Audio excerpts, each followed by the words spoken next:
Esta madre vigila con celo ejemplar la higiene hogareña y no deja pasar por alto suciedad alguna en las manos de su hijita. Madre cariñosa, se preocupa permanentemente del bienestar de sus hijos.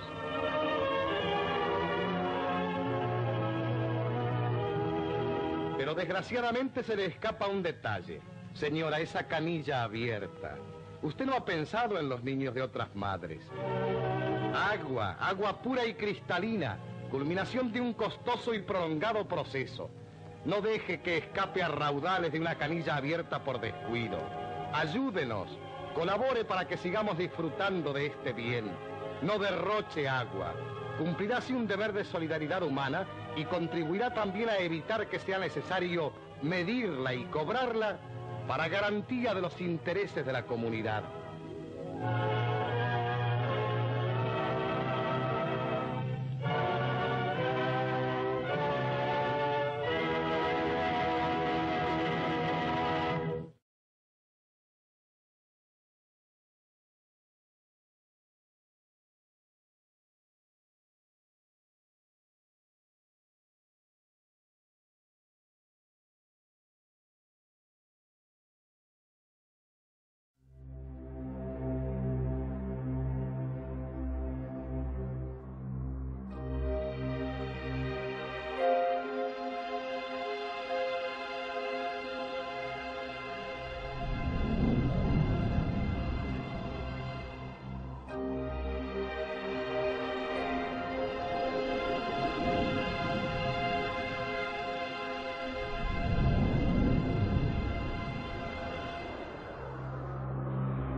Somos agua.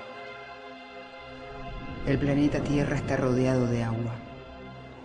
Pero 3 millones de personas al año mueren de sed o mueren por beber aguas insalubres. Solo 1 de cada 3 personas en el mundo tiene acceso al agua potable. El 97,5% del agua disponible en el planeta es salada. El 2,5% del agua restante es dulce y está en proceso de pérdida. De ese 2,5%, el 70% es utilizado para el riego agrícola, el 10% sirve a la industria, entretenimientos, usos municipales y domésticos. Con el resto producimos electricidad.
Estamos hablando del ALCA, estamos hablando de la militarización. Las próximas guerras no van a ser por petróleo, como Irak. Las próximas guerras van a ser por agua.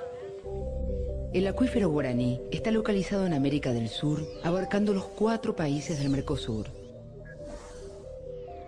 Su extensión aproximada es de 1.190.000 kilómetros cuadrados. En Argentina, abarca casi la totalidad del litoral, ocupando las provincias de Misiones, Corrientes y Entre Ríos. Al norte, en Brasil, ocupa una superficie de 850.000 kilómetros cuadrados. En Paraguay, 70.000 kilómetros cuadrados. Y hacia el este, en Uruguay, 45.000 kilómetros cuadrados. La reserva de agua dulce es entre 40 y 50.000 kilómetros cúbicos. Es suficiente para abastecer, digamos, a toda la población del mundo, que son 6.000 millones de habitantes, durante 200 años, a 100 litros día por habitante. Para que ustedes tengan una idea también, ese volumen es equivalente a una cisterna, o sea, un tanque, ¿no es cierto?, que tuviera la superficie de la capital federal de Buenos Aires, que son 200 kilómetros cuadrados, y que tuviera 200 kilómetros de altura. Un avión vuela 10 kilómetros de altura. 200 kilómetros son 20 veces más de lo que vuela un jet, o sea, la altura que vuelan los satélites. Es una reserva fenomenal de agua dulce. Cuando África, Sudamérica y el continente antártico se encontraban unidos, un desierto se formó con espesores muy grandes de arena. Al separarse los tres continentes, de la fisura subió lava volcánica, superando las capas arenosas. Luego, la lava se endureció, dando lugar a la formación de rocas basálticas. Más tarde, un evento en el mundo lo transformó totalmente: la glaciación. Los deshielos erosionaron notablemente las rocas, permitiendo el afloramiento de las capas arenosas. El agua de las lluvias comenzó a infiltrarse y se acumuló debajo del basalto. Otros millones de años pasaron y el conjunto de capas arenosas fracturó el basalto, permitiendo que el agua se renueve. Este fue el origen del sistema acuífero guaraní.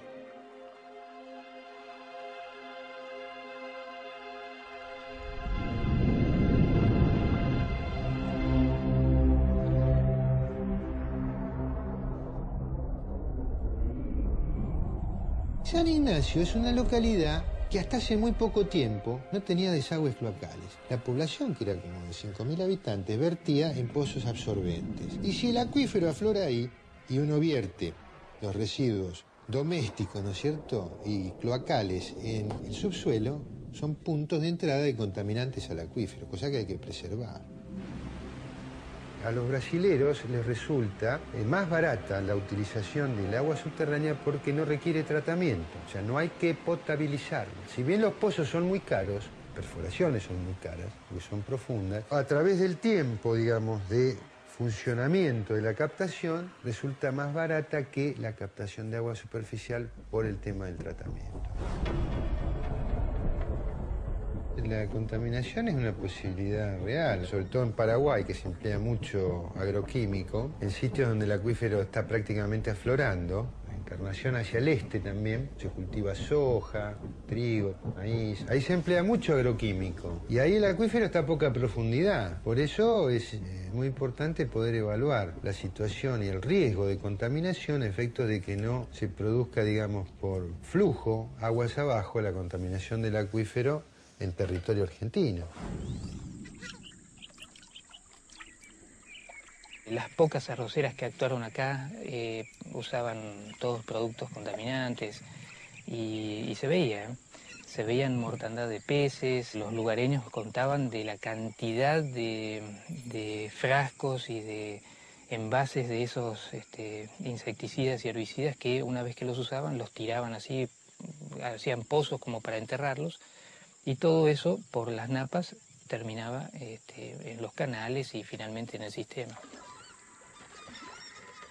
Los esteros de Liberá se revelan como una zona de descarga del acuífero guaraní, es decir, de salida, una gran fractura geológica donde el acuífero podría estar a muy poca profundidad, a unos 100 o 200 metros. Y si está a esa profundidad y tiene presión suficiente, o sea, si es urgente, puede haber descarga hacia arriba, hacia unidades, primero hacia formaciones más modernas, pero en definitiva hacia los esteros. Justamente eso es lo que queríamos verificar, era uno de los temas de interés que tenían las universidades para dilucidar.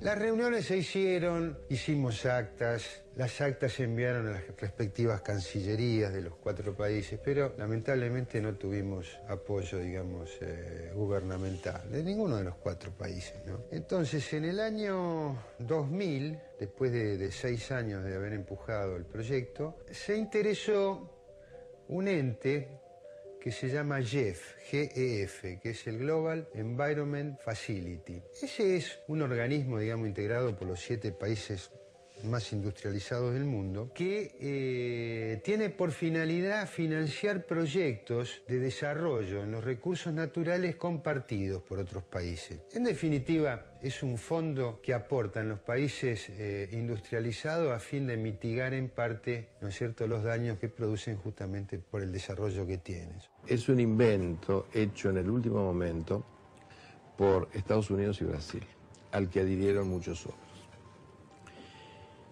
Brasil había presentado un proyecto en el que se imponían multas al país que se excediera en las emisiones. Entonces Estados Unidos dice, mira, nunca vamos a pagar una multa, porque y realmente a ningún gobierno le va a parecer aceptable pagar una multa internacionalmente por una acción de algunas empresas. ¿Por qué no hacemos una cosa distinta y en lugar de pagar esa multa, que estaba previsto que fuera a los países en desarrollo, compramos el derecho a aumentar nuestras emisiones haciendo proyectos en los países en desarrollo? El protocolo es el inicio de la modificación de la tendencia de crecimiento que tenían las emisiones. Y le digo que tenían porque las emisiones de los países industrializados ya están, como conjunto, ya están bajando. Algunas individualmente suben, Estados Unidos sube. Hay dos países que no están entrando, que son Australia, que es irrelevante, Rusia, que importa, y Estados Unidos, que importa. Si se produce el calentamiento, hay gran parte de Rusia que está asentada sobre permafrost, capas de hielo sólidas. Sobre ese permafrost hay estructuras. Las tuberías de conducción del petróleo de Siberia están en el permafrost. Hay pueblos que están en el permafrost. Si se empieza a debilitar el permafrost, el impacto es tremendo. El problema además es mucho mayor, porque si realmente se empieza a disolver el permafrost, eso es agua dulce, digamos, ¿no? No tiene sal. Entonces va a aparecer un agua fría, dulce, que va a llegar al Atlántico y se va a mezclar con la corriente del Golfo. Eso cambia totalmente las condiciones del clima en Europa occidental y puede llegar a convertir en desértico el centro de Europa.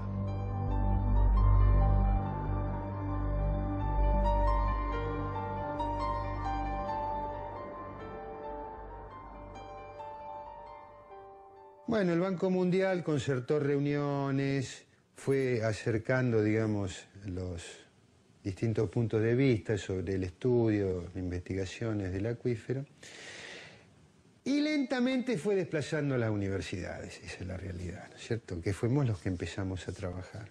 El proyecto tiene un presupuesto de 26 millones de dólares aproximadamente, de los cuales 13 millones son de donación, 13 y casi 14. Y el resto es contrapartida de los países. El Banco Mundial es un banco. O sea, un banco que quiere, como cualquier banco, tiene su negocio de prestar plata y cobrar intereses. Eso es así. El Banco Mundial no es una obra de beneficencia. Entonces nosotros estamos siempre reclamando que nos tienen que mandar fondos de cooperación. Eso lo reclamamos en todos los foros. Y cuando nos lo mandan tenemos miedo de que sea para apoderarse de nuestros recursos. Ahora ha habido un llamado a inscripción de consultoras y se han presentado consultoras de todas partes del mundo. De Israel, de Canadá, de Dinamarca, de Italia, de España, de Inglaterra, de Estados Unidos. Es un recurso que ha generado una expectativa grandísima porque, bueno, la mayor parte de él está muy cercano, digamos, a la Amazonia brasilera, que es la reserva natural más importante que tiene el planeta, ¿no es cierto?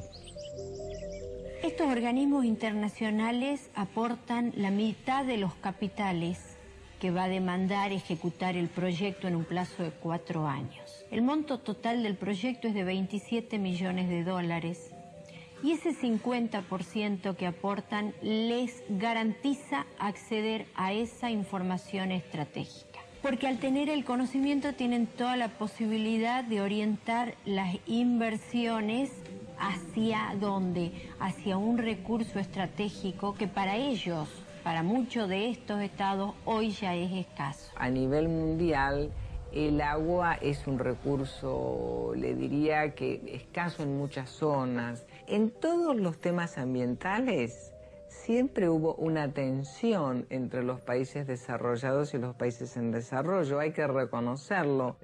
Tan solo un débil cable los separa de la vorágine. Lo demás queda librado a su propio esfuerzo, a su confianza en sí mismos.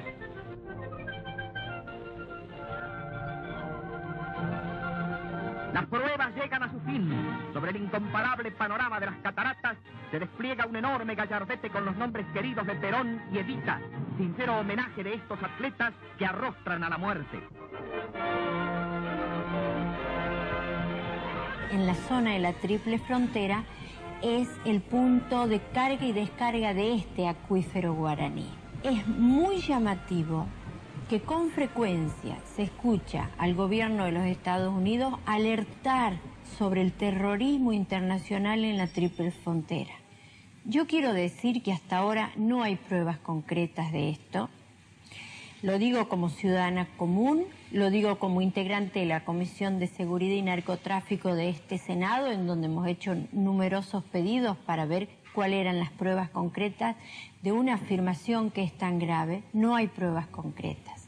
Y entonces nosotros no podemos dejar de mirar con recelo, porque decimos qué conveniente que es la hipótesis para estos países a los cuales les vendría muy bien tener fuerzas militares en regiones que tienen recursos naturales que ellos hoy demandan.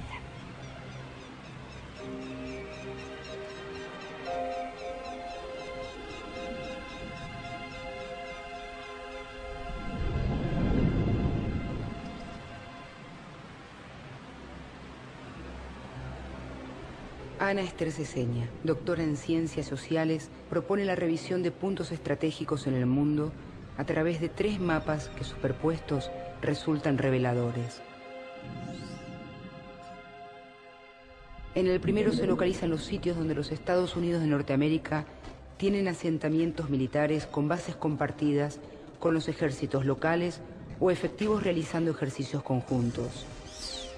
En el siguiente mapa aparecen los recursos naturales del planeta, las riquezas como el petróleo, los diamantes, el uranio, las zonas de gran biodiversidad como el Amazonas o Chiapas y los grandes recursos hídricos, incluido el acuífero guaraní. Y en el tercero, descubrimos que esas zonas coinciden con sitios de resistencia social a la ocupación norteamericana en sus 2 escenarios de acción, las privatizaciones o la militarización.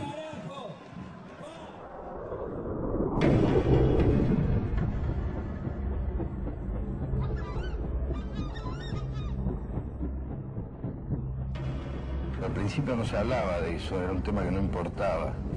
Al principio era solo encontrar a terroristas. Como nunca encontraron terroristas, recién ahora empiezan a decir, bueno, pero financian el terrorismo. Cuando en realidad el giro de dinero era desde siempre, es histórico. Es como los inmigrantes que ahora cubanos que viven en Miami le mandan plata a la familia. Bueno, esa es la misma lógica que funcionaba y que tal vez sigue funcionando en esta zona. En la tribu de nuestros conocidos Jinan se celebra el buen éxito de la caza y la pesca con un baile ceremonial. Véanlos ustedes, mis amigos. Hay que reconocer que lo hacen con bastante uniformidad. Yo diría que algo mejor que muchas coristas de algunos teatros de revista. ¿No es cierto?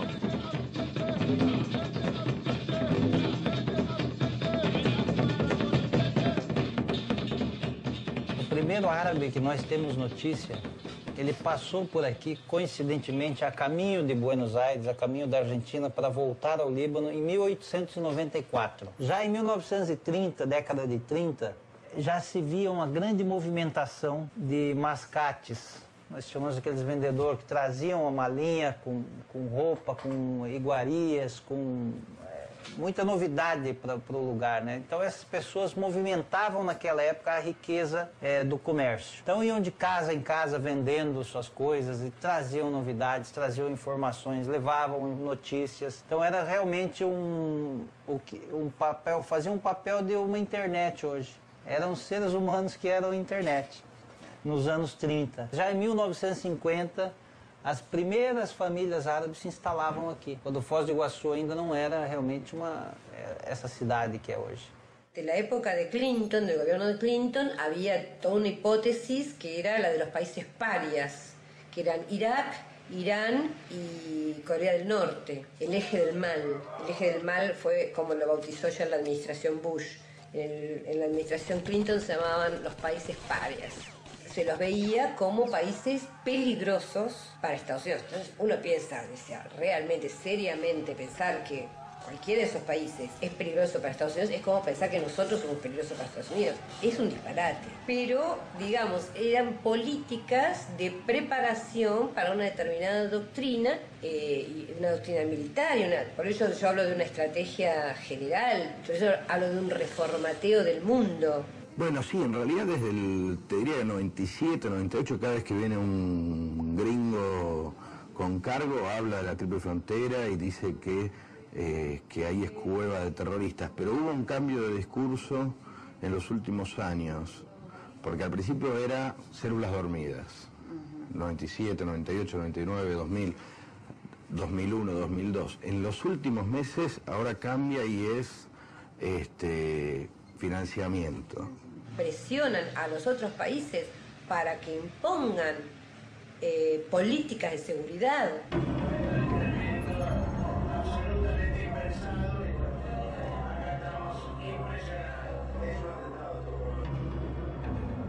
Una de las cosas que tenían que probar para eso era que el atentado a la AMIA se había generado allá.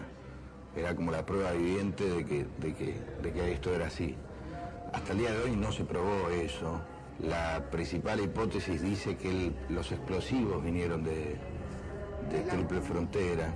Pero aunque eso fuera cierto, la verdad es que esos explosivos se consiguen en Argentina y no hay ningún tipo de control y los podríamos comprar acá en el conurbano bonaerense com muita maior facilidade que traê-los da Ciudad del Este. Então essa questão da AMIA eu vejo assim muita tranquilidade, uma questão muito pequena. Se em mais de uma década não se apontaram, na época se criou uma notícia de Hollywood aqui em Foz do Iguaçu, na Cidade de Leste, de que haviam células, de que partiu daqui.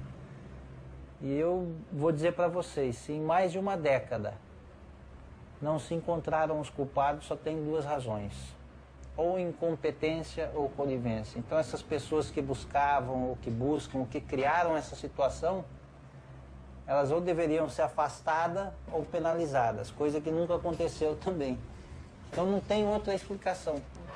Só essas duas palavras, ou incompetência ou conivência. Supuestamente Estados Unidos no puede intervenir de ningún modo militarmente, tiene espías de la CIA, del FBI, que los árabes ya los conocen, saben quiénes son, claro. Y después están los paraguayos, que es una participación policial muy flexible, por decir algo. Los argentinos que están del lado argentino y ya cansados de mentir, de decir que hay porque no hay, con lo cual ya mucho tampoco hacen. Y los brasileros, que ya te digo, los brasileros no creen o no quieren creer o no les interesa, pero los tratan muy bien a los árabes y no tienen ningún problema con los árabes. Estados Unidos tiene una red conocida como Echelon, rastrea información desde distintas bases.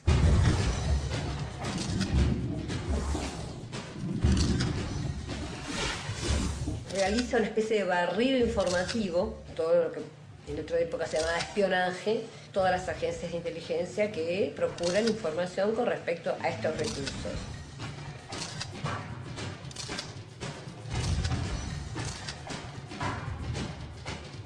Foz do Iguaçu tem esse privilégio de estar sempre sendo cuidada, né? Todo mundo cuida da gente, por todas as agências. Então eu fico assim muito tranquilo em dizer que aqui é uma cidade que não tem nada, porque eu não acredito que no mundo exista um ponto tão pequeno como Foz do Iguaçu que foi tão investigada e nunca encontraram nada. Então eu tenho essa tranquilidade em dizer que não existe nada nesse sentido, nessa linha de terrorismo, de financiamento, de guerra.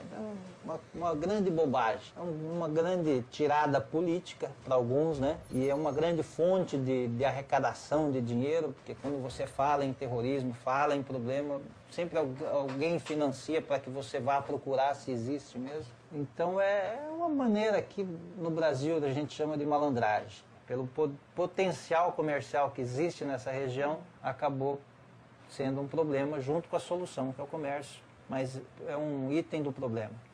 O outro eu vejo como a Itaipu. Essa grande obra, ela é ótima para o país, é ótima para todo mundo. Só que eu vejo ela como a chave do Brasil. Ela produz 25% da energia do país. Então ali você controla a produção do país.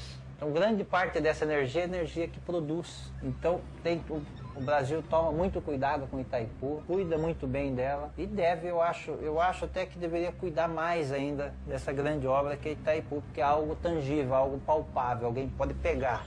En el año 2000, técnicos brasileños elaboraron una red de monitoreo del acuífero Guaraní que se la presentaron al Banco Mundial y que va a ser instrumentada a partir de este año.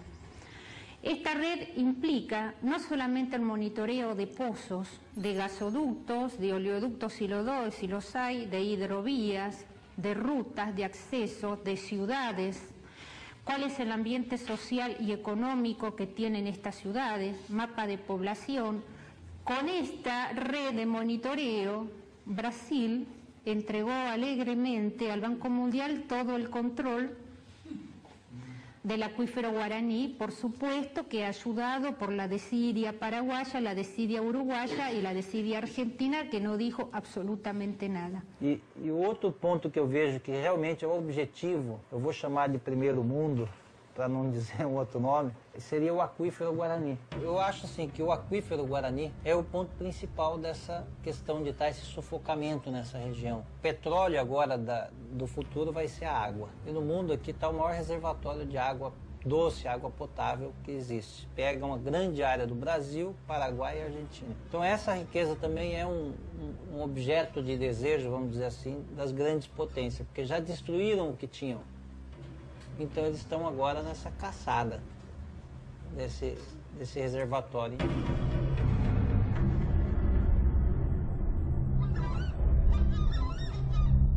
Una de las cosas que impulsó Korak en su momento dentro de la OEA, y que además era claramente letra de Estados Unidos, era esta idea de que si un país reclamaba la ayuda de los otros diciendo que había terroristas en su territorio, podía intervenir.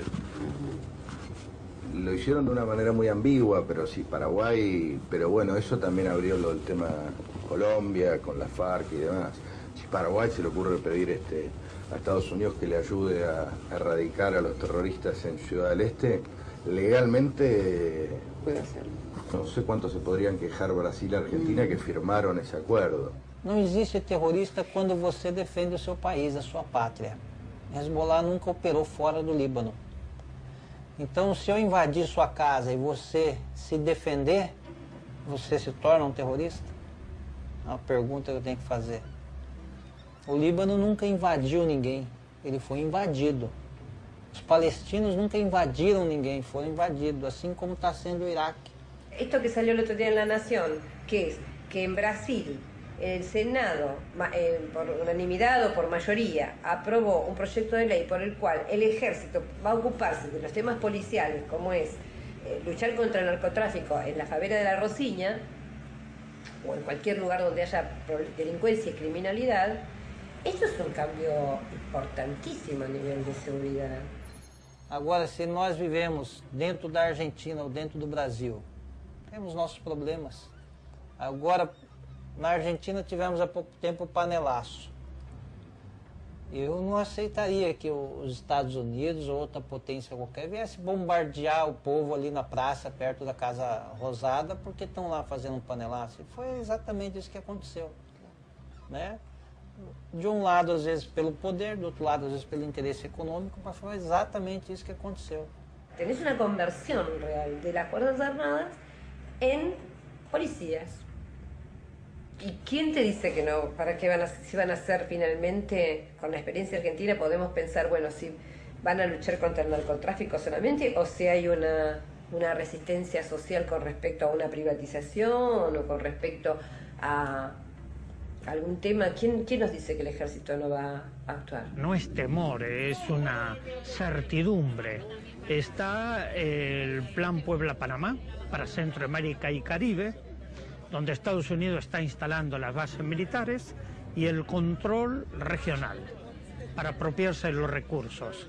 El Plan Colombia, donde hay una base militar enorme en Manta, en el Ecuador, y que tiene que ver con toda la situación regional. Nós aqui nos sentimos, estamos sendo cercados para ser sufocados. Então hoje vem cercando Colômbia, Paraguai, Argentina, Cântara. Então a gente vê que está se formando um círculo em torno do Brasil. E o Brasil é um país que tem muita riqueza e é muito grande. Só que tem dono o Brasil. Não é algo que caiu do nada e nem veio do nada. Tem um povo que vive aqui.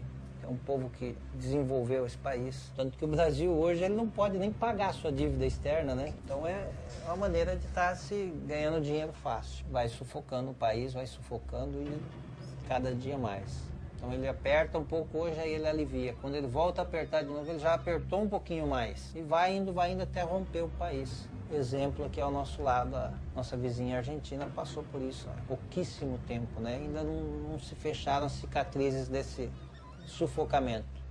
Y aquí se están levantando los fantasmas del terrorismo en la triple frontera. Bases que se instalan no solamente en América Central, sino que también están cubriendo toda América del Sur. Presiones sobre el gobierno argentino para la base en Misiones, porque los grandes objetivos son el control del agua potable, tanto de superficie como también de subterránea, pero también el control de las selvas y los bosques del continente, que son los que nos proporcionan la biodiversidad genética, que son los elementos con los cuales los grandes laboratorios multinacionales elaboran los medicamentos. A esto apuntan los ejercicios combinados que realizan nuestras fuerzas con los norteamericanos. Desde 1989, el Comando Sur del Ejército de Estados Unidos realiza maniobras militares en Argentina sin autorización del Congreso Nacional y asienta sus tropas en zonas estratégicas como Salta, Córdoba, Misiones, Entre Ríos y Tierra del Fuego. Con algunas excusas pueriles, como por ejemplo ayudarnos a combatir el dengue en la triple frontera. Los operativos son presentados como campañas de ayuda social, pero son parte de una estrategia geopolítica a nivel global que implica un fuerte control de los movimientos de protesta, implementación de proyectos regionales como el ALCA y de ocupación territorial junto con el Plan Puebla-Panamá y el Plan Colombia, ahora llamado Iniciativa Andina.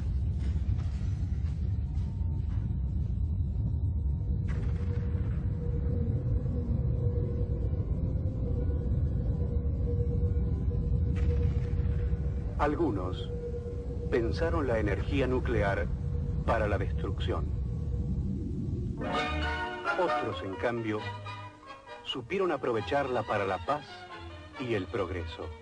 Cuando el entonces presidente Perón y un puñado de científicos crearon la Comisión Nacional de Energía Atómica, estos hombres visionarios que impulsaron el desarrollo de la energía nuclear en la Argentina con fines pacíficos, seguramente no sospechaban todo lo que se ponía en marcha. La energía atómica siempre tiene que estar regulada por un ente. En este caso, el ente internacional es el Organismo Internacional de Energía Atómica y para nosotros está representado en la Comisión Nacional de Energía Atómica. Pero, punto. Bueno, ahora está privatizado, desdoblado, las centrales están con manejadas por lo que se llama la NASA. El Organismo Internacional de Energía Atómica, financiado por el Banco Mundial, realizó una donación de 500 análisis de isótopos naturales para medir la edad del agua. Esta donación se hizo al laboratorio INGEIS, organismo dependiente del CONICET y de la Universidad de Buenos Aires, que ya recibió otra donación de la misma entidad de un instrumental muy importante para los estudios del guaraní. Esto es para hacer tritio, el equipo que recibimos, para hacer tritio y carbono 14. Vos encontrás mayor cantidad de tritio en la zona de la recarga y a medida que el agua fluye y pasa el tiempo, digamos, encontrás menos cantidad de tritio, lo que te dice que el agua es más vieja, que pasó, digamos, recorrió un camino más largo. El acuífero tiene agua de 20.000 años de antigüedad. Pensemos que es agua que se infiltró en algún momento con aguas de lluvia y hace 20.000 años que está circulando. Un acuífero tarda muchos años en recargarse y descargarse, Los tiempos de tránsito de un río son de días, semanas quizás, pero los tiempos de tránsito de un acuífero se evalúan en años y muchos más.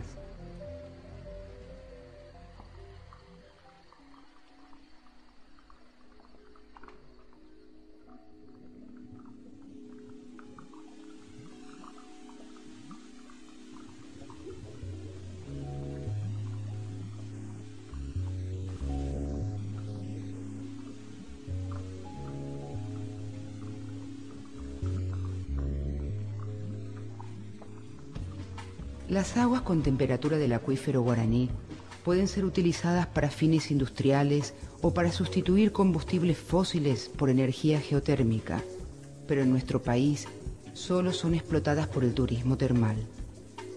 Que en Federación se hizo un estudio, siempre se creyó que, ¿no es cierto?, había agua termal. En la parte del Uruguay siempre nos dijeron que no, que se fracturaba, con el río Uruguay se fracturaba precisamente el acuífero, que nosotros acá de este lado no teníamos posibilidades de tener agua, porque yo hace más de 50 años que tienen agua termal.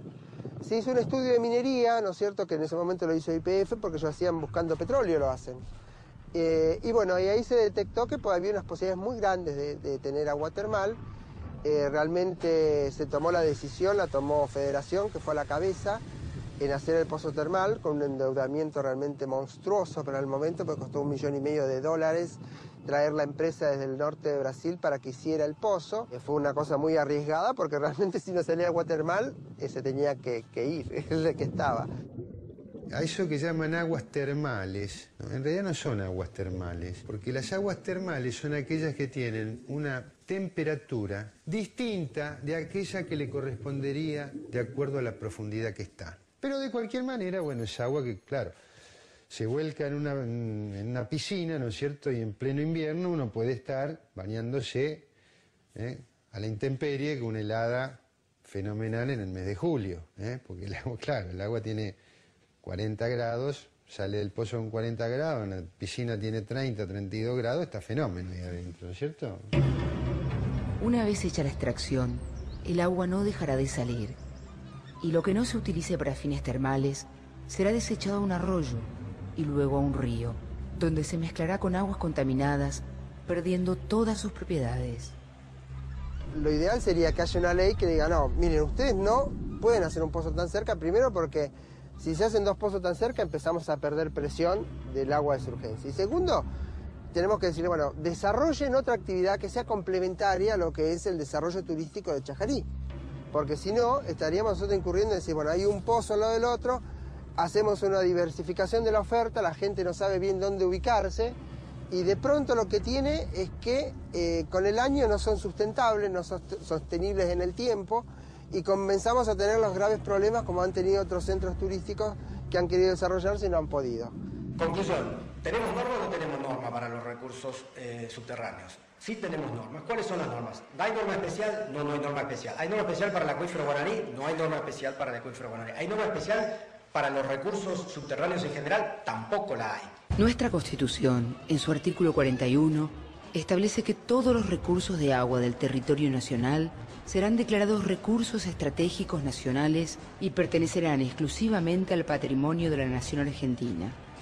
Pero también establece que los recursos son de cada provincia que la posea. De hecho, hay un proyecto muy interesante de la senadora de Jujuy, Arancio de Vélez, para declarar todo lo que es agua potable, tanto de superficie como subterráneo, fundamentalmente el acuífero, como patrimonio de todos los argentinos. Recurso estratégico, patrimonio de los argentinos. Las provincias se han negado a tratarlo y el proyecto está encajonado desde el año pasado en el Senado porque no pudo pasar por el Senado, porque la Constitución nuestra establece que los recursos naturales son propiedades de las provincias, pero también establece que tiene que haber marcos regulatorios, que hay que dictar una norma regulatoria que no se ha dictado. Cuando nosotros hicimos esto, ni siquiera existía lo que hoy existe, que es el concepto de guerra preventiva, perfecta excusa para intervenir estados donde no hay guerras, perfecto paraguas que puede utilizarse cuanto más venga la versión del terrorismo en la triple frontera, y ante todo lo que se puede venir, Yo creo que un proyecto que ya dejó establecido que este es un recurso estratégico de la nación argentina, nunca va a estar de más como precaución y para nada es atentatorio de lo que es la autonomía provincial y el derecho que tienen sobre los recursos en sus territorios. Sí, por un lado está que dicen, bueno, el Estado llega hasta el centro de la tierra, cono hasta el centro de la tierra, todo lo que esté dentro de las fronteras del Estado hacia abajo es territorial. Otros dicen, no, bueno, llega hasta donde técnicamente puede ser explotado por el Estado. Esto dependerá entonces, es funcional. Si el Estado tiene más capacidad de explotación, podrá explotar más, el que tenga menos explota menos. Entonces un Estado va a ser más profundo y otro Estado puede ser menos profundo, es una posibilidad. Y además esa profundidad puede ir avanzando, es decir, si el desarrollo de tecnología va a ir creciendo en profundidad. Sobre esta discusión se despliegaron una serie de estrategias. En general, las estrategias, los mayores estrategas o los que tienen estrategias más refinadas, sobre todo a partir de la década del 80 y 90, son los grandes multinacionales. Finalmente, se elaboró otra teoría que dice, bueno, que la corteza sería de titularidad del Estado y más allá de la corteza, lo que se llama la litósfera, o más allá de la litósfera, sería patrimonio común de la humanidad. Si esta parte es patrimonio común de la humanidad, no está escrito. Es decir, que el patrimonio común de la humanidad, los estados los convienen, no existe per se. El espacio ultraterrestre o la luna, etcétera, lo es porque hay un acuerdo que dice eso.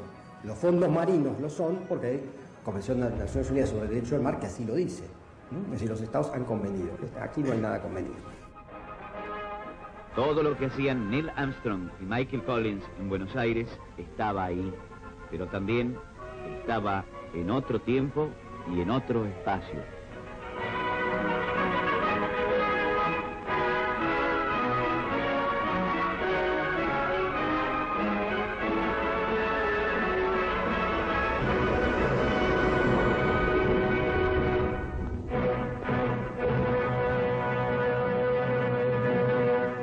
En la década del 80 empieza, digamos, como las presiones por lo que se llamó achicar el Estado.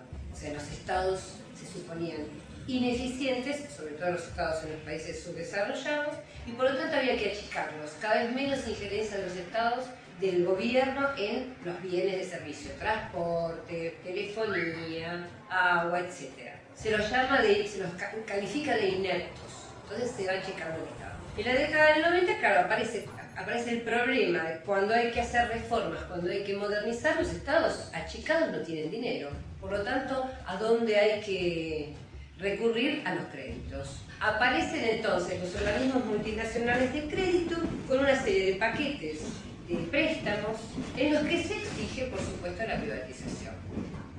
Un hombre como Joseph Stiglitz, ex vicepresidente del Banco Mundial y un gran conocedor de su accionar por dentro, al referirse a sus mecanismos de negociación, no dice la privatización, sino la sobornización. Y agrega, tendrían que haberle visto las caras a los funcionarios de los países subdesarrollados cuando se les ofrecía el 10% en sobornos para que ellos aceptaran las privatizaciones de sus servicios. Y acordaban lo siguiente.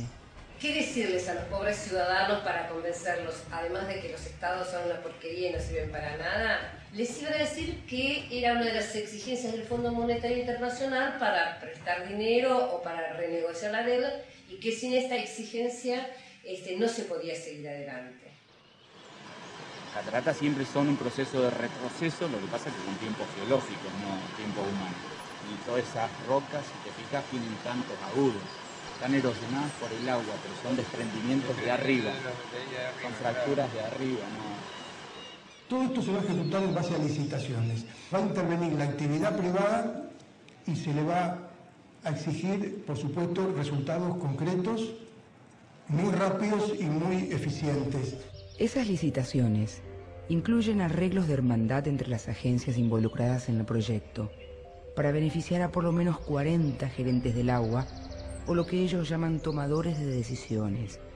Algunas de esas agencias involucradas son el Servicio Geológico de Alemania, el Programa de Recursos Hídricos del Banco Mundial y el Gobierno de los Países Bajos y la Organización de los Estados Americanos, que por supuesto son nuestros más desinteresados donantes en el proyecto.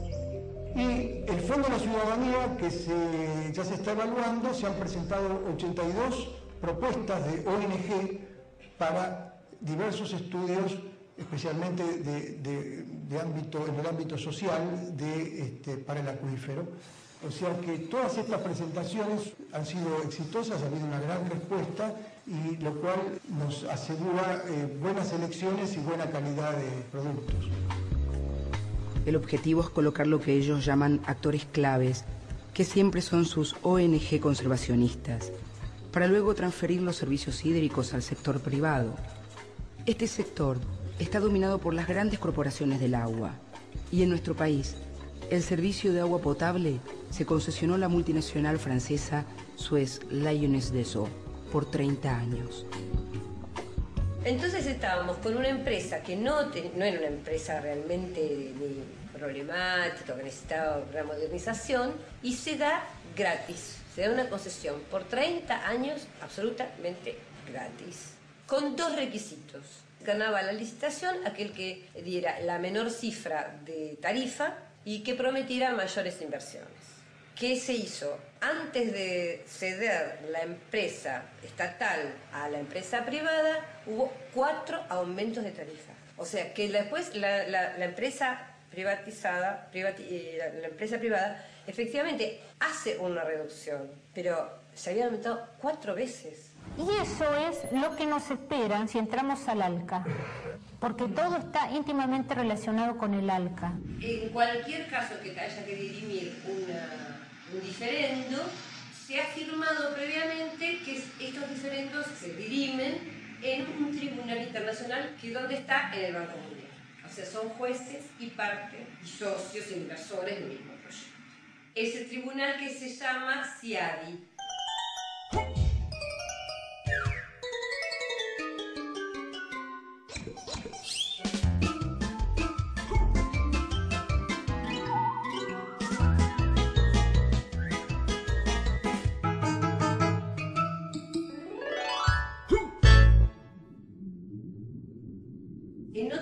En otro marco se pelea el mismo combate.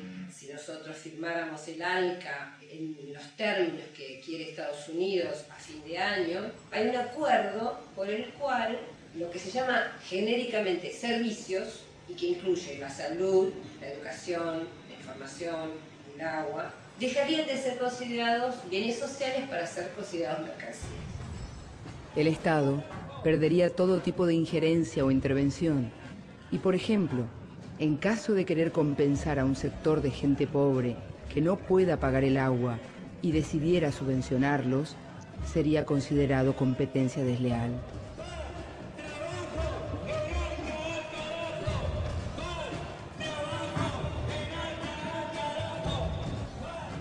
Menem había firmado un acuerdo con una empresa multinacional para que por acueducto se trajera agua de los lagos santacruceños para llevar a buques cisternas y llevarlo a Estados Unidos. El gobernador, el actual presidente, entonces gobernador, dijo que no correspondía porque eso era un recurso estratégico y pertenecía a la provincia, de acuerdo a la Constitución.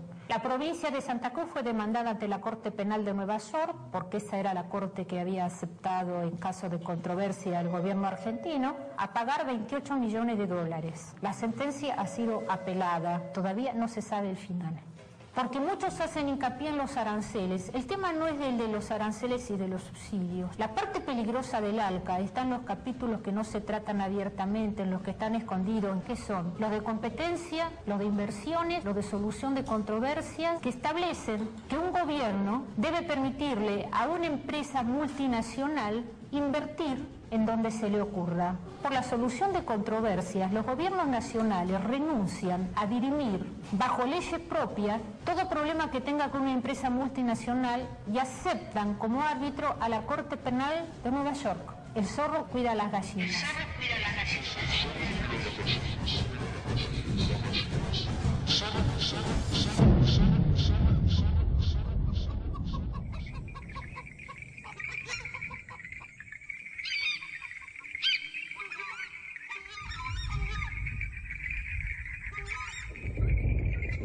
El objetivo, en grandes líneas, es ayudar a las provincias a desarrollar y gestionar sus recursos hídricos en forma eficiente, sustentable, con énfasis en la gestión por cuenca y a través de un proceso de descentralización de las responsabilidades y del financiamiento. El financiamiento del Banco Mundial se propone que será unos 50 a 60 millones de dólares. Pero hay algunas condiciones, que sea la aprobación de la ley marco de la política hídrica. Me parece que la ley, sobre todo a nivel nacional, es algo que no hay que perderlo de vista, pero hay que considerar que es un proceso que tiene que terminarse por sus remedios políticos. Una ley de agua es algo muy complicado, muy político y con muchos intereses. Así que si una ley dura 10 años o 5 años de pasar, creo que, claro, finalmente debería pasar la ley, eso es el objetivo, pero ese tiempo no es perdido mientras que se trabaja.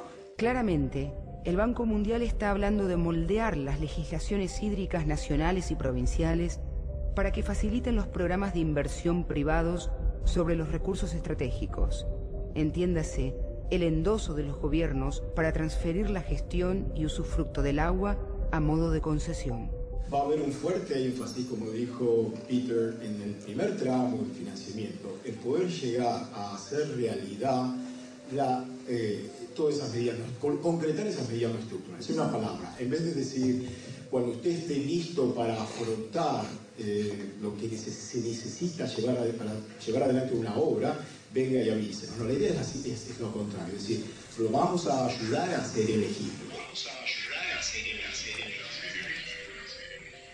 Estos depredadores no buscan la presa, son oportunistas. Su estrategia consiste en quedarse quietos y esperar que caiga. Todo lo que pase cerca y ellos consideren que de un bocado lo pueden tragar, lo toman. Si no, quedan quietos. Y no es que necesiten demasiado para saciar sus requerimientos energéticos, porque es a la inversa nuestra. De lo que incorporan, un 20% lo utilizan para recuperar la poca energía que pudieron haber gastado, y el resto lo guardan como reserva de energía. Porque hay un enemigo de ellos, aparte del hombre, que es el frío. El frío si los agarra mal, los mata. Yo no sé hasta ahora cómo va a ser, se está hablando, no sé cuánto dinero se está hablando, no me acuerdo el monto ahora. Depende de qué es lo que hay que darle a cambio de eso. O sea, nosotros somos conscientes de que hoy por hoy las direcciones hidráulicas, todas las autoridades hídricas provinciales estamos desfinanciados, cuesta conseguir computadoras, cuesta conseguir camionetas, cuesta ejercer ese control, ese monitoreo, esa autoridad ambiental, esa autoridad de recursos hídricos, cuesta renovar todo el parque automotor. Por ahí hay prioridades que siempre dice para qué una camioneta a ustedes, si falta para la policía, y bueno, por ahí entra en la balanza, si una ambulancia, nosotros, o sea, somos provincias pobres, la mayoría, por ahí siempre decimos que si el financiamiento es claro y transparente, yo digo que sea bienvenido sea. O sea, siempre y cuando no se comprometa nada de parte de Corrientes, en el caso particular de que tengamos que dar una contraparte, como ayer pregunté, bueno, no. En contraparte no podemos dar nada, si totalmente con las deudas que venimos arrastrando de años, no. O sea, y si es subsidio y si es claro y transparente, por ahí han cambiado su metodología respecto a años anteriores, que es lo que se le preguntó, y bueno, por ahí si vieron un error de cómo actuaron de años anteriores, quieren resarcirse de ese error. Bueno, te vuelvo a decir, yo en ese aspecto, nosotros somos provincias pobres, casi todas, salvo Buenos Aires, Santa Fe, Córdoba y Mendoza, lo demás, charlando entre nosotros, ser autoridad de aplicación del Código de Agua, a veces que cuesta.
Esta zona en particular son tierras bajas.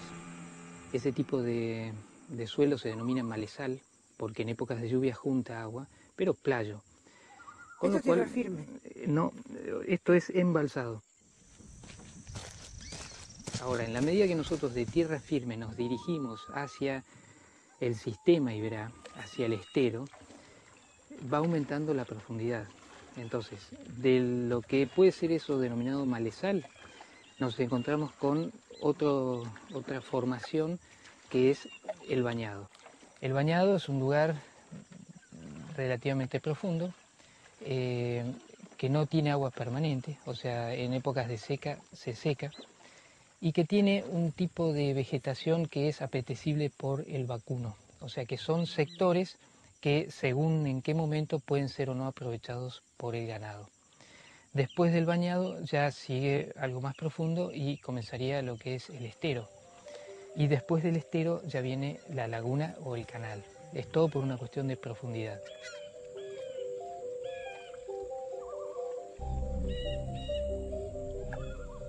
El sistema Iberá tiene 13.000 kilómetros cuadrados, son 1.300.000 hectáreas, es una reserva provincial por ley.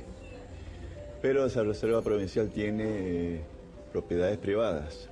Tiene propiedades privadas que incluyen, dentro de sus propiedades privadas, lagunas, bañados, en ese 1.300.000 hectáreas. En estos últimos 2 años se ha vendido propiedades privadas en intercambio, un libre compraventa entre el privado y Conservation Land Trust de Douglas Tonkin, que ha adquirido, según dicen las versiones, no se tiene todavía los datos, cerca de 200.000 hectáreas a fines del año 2003. En eso la provincia resalta, destaca y reitera que no vende tierras fiscales, las que quedan en la reserva, no vende el agua, ni mucho menos. Acá hay un juego de compra-venta de tierras privadas que supongo que ante esta devaluación que estuvo en la Argentina se hace atractivos para los extranjeros y bueno, lamentablemente no existe una ley que lo prohíba.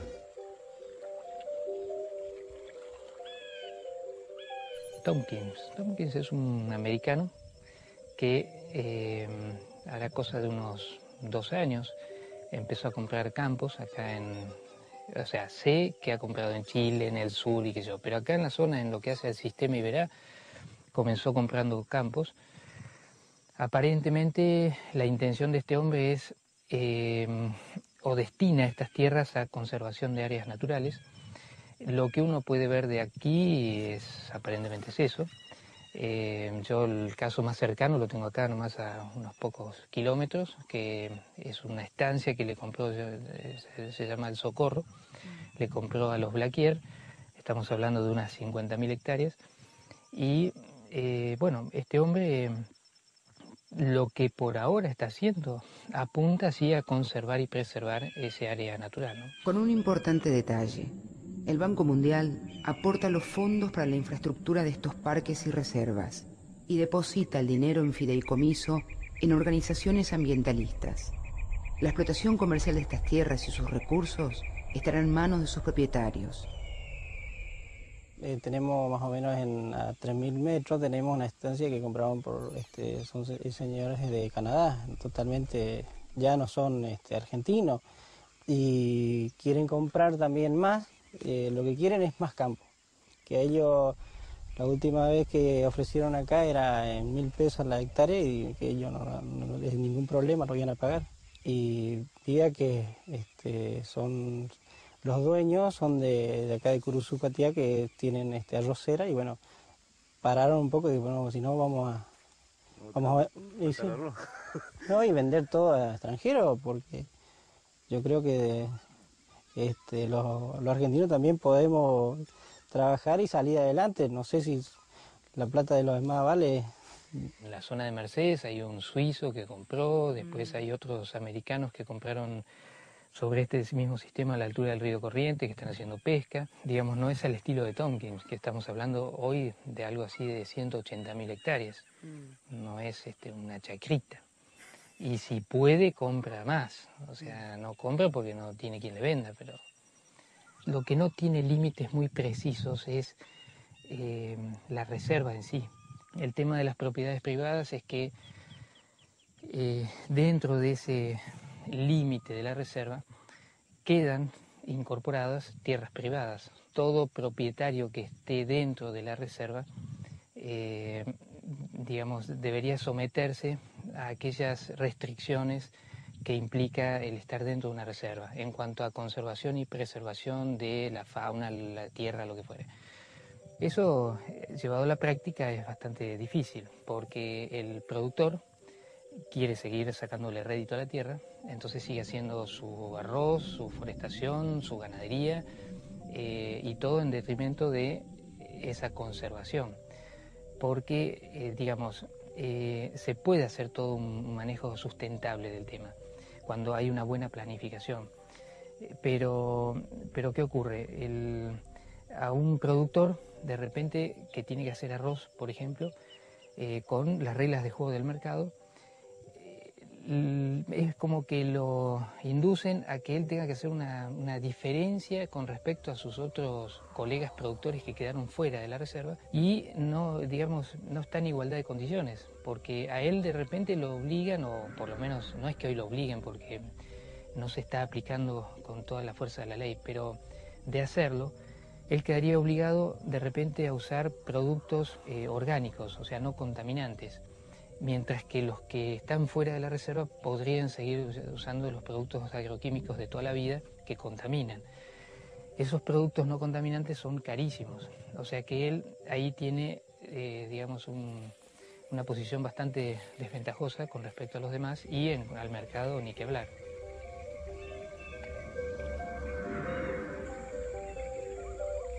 Con respecto al proyecto del acuífero, te vuelvo a decir, para nosotros oficialmente es un enigma. No sabemos nada, salvo lo que todo el mundo puede saber accediendo a las páginas web, que no sé si está todo puesto ahí. Sí. Lo que pasa es que yo lo veo a esto un curso de consultora nomás. Yo lo veo por ese lado. Todo el sistema. Todo el proyecto, sí. Es como, no sé si ustedes están sabiendo, el otro, el CICPLATA, la Comisión Interjurisdiccional de la Cuenca del Plata, sí. Hay 15 millones de dólares del JEF. Cuando nos invitan a las 15 provincias de Argentina que integramos la Cuenca del Plata, ya nos enteramos que nos están haciendo una fiesta en nuestra casa. En la semana pasada hubo un taller de eso. Postergado porque le boicoteamos a la provincia, nosotros no vinimos. ¿Cómo van a hacer un proyecto sin que nosotros sepamos qué querramos? Igual avanza. A nosotros, por ejemplo, no nos interesaba el proyecto piloto de Concordia Salto. Era secundario comparado con lo otro. ¿Por qué? Porque hay una perforación en Concordia y otra en Salto. ¿Qué puede? Bueno, sí, uno saca agua acá y otro saca acá. Pero mucho más importante era justamente establecer si los esteros de la Iberá se alimentaban o no con el acuífero. O mucho más importante establecer si en Misiones, en San Ignacio, esas areniscas, ¿no es cierto?, que afloraban ahí, eran las portadoras de agua del acuífero para protegerla y que no se contamine el acuífero, o no son. Tenemos que tener en cuenta, y eso dirigido un poco al sector de investigación, que los investigadores se deben a la sociedad. Los investigadores se deben a la sociedad que les está pagando. Que tengan en cuenta eso. Yo creo que a buen entendedor pocas palabras, ¿no es cierto?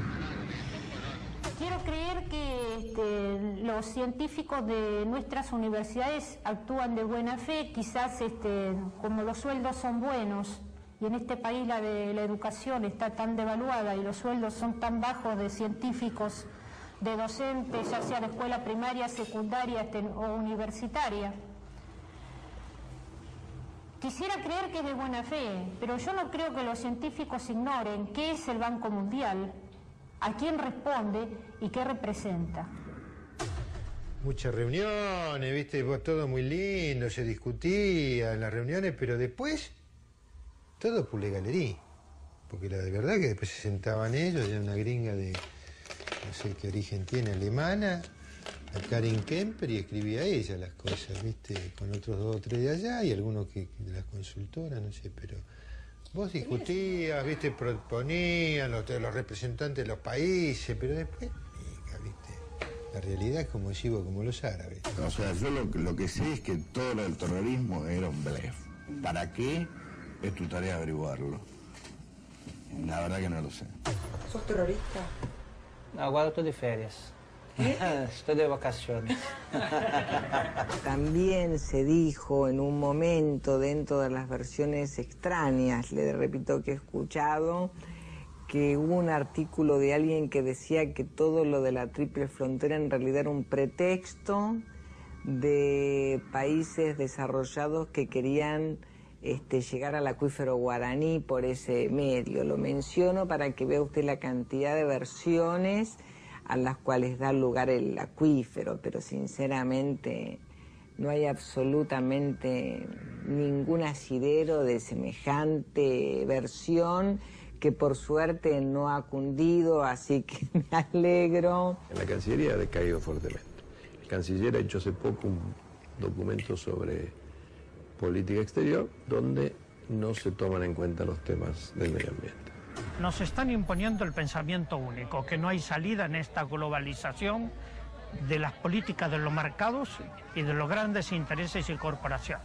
El verso de la globalización, que es un ejemplo bien clásico, nos indica que no tenemos que llevarnos dos veces por delante la misma pila, ¿no es cierto? Porque la globalización fue todo un esquema filosófico que desarrollaron justamente los países desarrollados para su propio beneficio.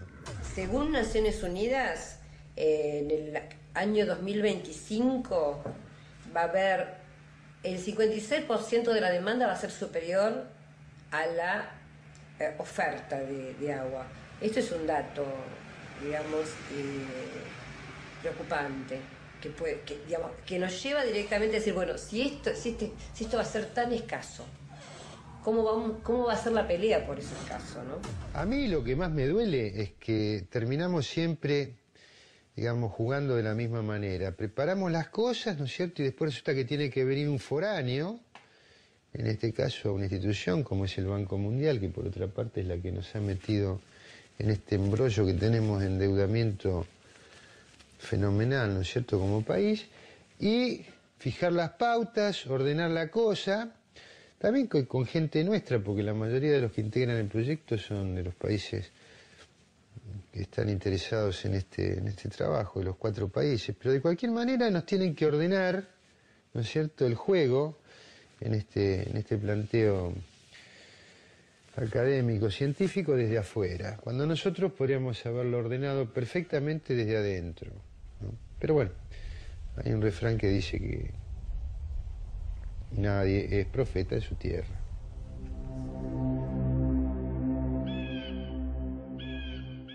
Nuestro Servicio de Inteligencia del Estado tiene un presupuesto anual de $80 millones para investigaciones que parecen dispersarse en el tiempo.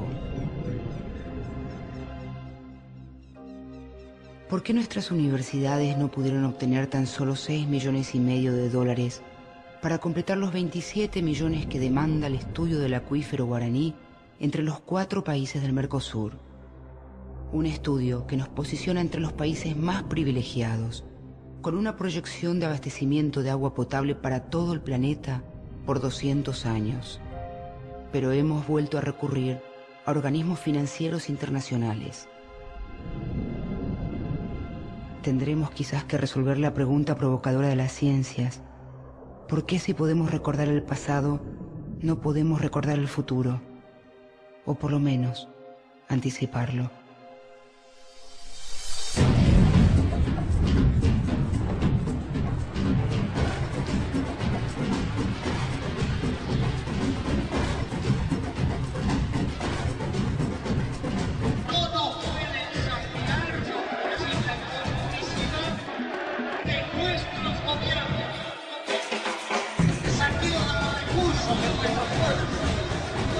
El agua es un bien social o es una mercancía. Los grandes objetivos son el control del agua potable, pero también el control de las selvas y los bosques del continente, que son los que nos proporcionan los medicamentos.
Los investigadores se deben a la sociedad que les están pagando. 60 millones de dólares. Yo creo que a buen entendedor pocas palabras, ¿no es cierto?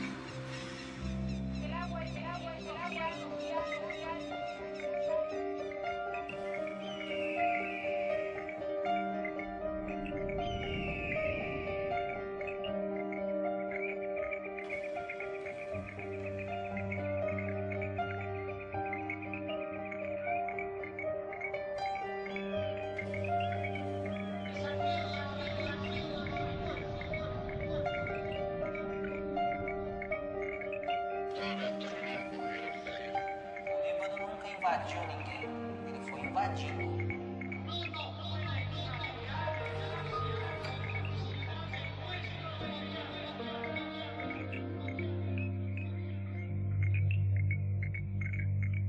Agora eu tô de férias, tô de vacações.